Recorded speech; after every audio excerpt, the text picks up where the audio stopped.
안녕하세요. 오늘은 사무엘상 8장의 말씀을 가지고 진정한 왕이신 하나님을 인정하라, 이런 제목으로 함께 은혜를 나누겠습니다. 오늘 이 사무엘상 8장의 내용은 이스라엘 백성들이 사무엘이 나이가 들었을 때 그 두 아들에게 불만을 품고 다른 이방 나라들처럼 이스라엘을 다스릴 왕을 요청하는 그러한 내용입니다.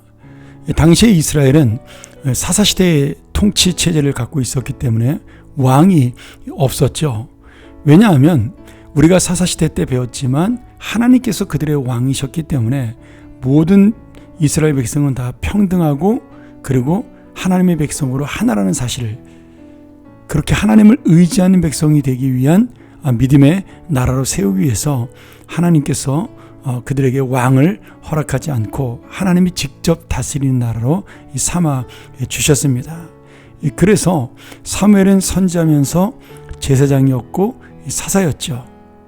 이렇게 사무엘은 평생 동안 사사로서 하나님을 섬기고 이스라엘 백성을 다스리고, 또 선지자로 이스라엘 백성을 가르치며 오직 그들을 향한 제사장의 역할을 감당하는 충실된 하나님의 사람이었습니다. 그런데 사무엘이 늙었을 때 지금 이 이스라엘 백성들은 왕을 요구하게 됩니다. 물론 왕을 요구하는 조건은 타당성이 있습니다. 5절에 보면 당신은 늙고 당신의 아들들은 당신의 행동을 따르지 아니하니 모든 나라처럼 우리에게도 왕을 세워 우리를 다스리게 하소서, 이렇게 부탁을 합니다. 사무엘의 두 아들도 엘리의 두 아들처럼 정말 하나님 앞에 진실한 사람들은 아니었던 것 같아요. 그런데 중요한 것은 지금 이 이스라엘 백성들의 중심 속에 왕을 요구하는 이유가 다르다라는 거예요. 지금 이스라엘 사람들이 왕을 요구한 것은 사무엘의 두 아들이라고 핑계는 댔지만 그것이 아니라 이 이방 나라처럼 잘 사는 나라, 그리고 이방 나라처럼 정말 눈에 보이는 왕이 다스리는 그런 이 세상의 나라를 원했기 때문입니다. 하나님이 직접 왕으로 다스림으로 이스라엘은 평화를 누렸고, 그리고 모든 사람이 평등했습니다. 그런데 그들이 이 평안함 속에 결국 더 많은 것을 요구하게 된 것이죠. 그리고 눈에 보이지 않는 하나님보다 눈에 보이는 사람 왕을 지금 그들의 마음속에 원한 것입니다. 이것은 왕을 원하는 그런 마음으로 끝나지 아니하고 우리 일상생활 속에도 똑같은 현상으로 벌어집니다. 하나님이 우리에게 주신 것, 그것에 감사함을 잊어버리는 그 순간 나는 더 많은 것을 요구하고 불평불만을 갖게 되는 것이죠.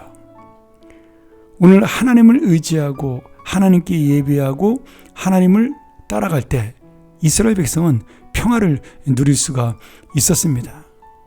근데 이들의 마음속에는 겉으로 드러난 정말 이방 나라처럼 강력한 군대도 있기를 원했고, 또 그 왕이 멋지게 권위 있게 다스리는 모습도 보고 싶었던 겁니다.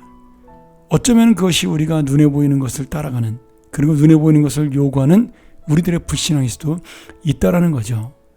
그래서 오늘 하나님께서는 사무엘을 통해서 여러 가지로 왕을 세우면 너희들이 세금을 내야 되고 그의 군대가 돼야 되고 너희의 많은 것들을 그 왕을 위해 바쳐야 된다라는 그런 부분으로 하나님께서 왕이었을 때의 모습보다 사람이 왕이었을 때의 모습을 설명하지만, 이들은 욕심에 눈이 가리었기 때문에 결국 끝까지 고집을 부리면서 이 사무엘의 말을 거절하고 왕을 요청합니다. 여러분, 사람은요 참으로 연약한 모습이 있어요. 내가 원하는 것을 이루기 위해서, 아니면 내가 한번 갖고 싶은 것이 있으면 포기하기가 어렵습니다. 어떤 명분을 세워서라도, 또 어떤 이유를 대서라도 내가 원하는 것을 얻는 것이 옳은 것처럼, 그것이 가장 좋은 것처럼, 최선인 것처럼 그렇게 포장을 하는 능력이 우리에게 있습니다. 바로 우리의 욕심을 따라가는 연약한 모습이죠. 어쩌면 이스라엘 백성들이 이런 모습 속에서 지금 정말 하나님의 어떤 나라를 세워가고 하나님의 뜻을 이루어서 이 땅이, 이 나라가 하나님의 백성으로 올바로 살아가는 것보다는 마치 정말 이 세상 나라처럼 또는 이방 나라처럼 잘 살고 그리고 힘이 센 나라를 되길 원하는 그러한 인간적인 모습이 이들의 모든 것을 가리고 있는 것입니다. 그럼에도 하나님께서는 결국 이스라엘 백성의 요청을 받아들여서 왕을 세우라고 말씀하십니다. 하나님께서 이들의 그 요구를 허락하시지만 그들을 포기하신 것이 아니라 지금 하나님이 원하시는 왕을 세우기 위한 하나님의 또 계획이 있었던 거죠. 이미 신명기 17장 14절에 보면 가나안 땅에 들어갔을 때 왕을 세워야 할 그러한 시기가 올 거라고 하나님께서는 아셨고 그리고 왕은 이렇게 세워야 된다라고 미리 말씀을 하셨습니다. 왕을 세우는 것이 하나님의 최선은 아니었지만 지금 하나님께서도 이 백성들을 위해서 또 다른 차선을 택하는 은혜를 베풀어 주신 것이죠. 오늘 우리가 이 말씀을 통해서 하나님이 왕을 주셨기 때문에 이스라엘 백성들의 요구가 틀린 것이 아니었다.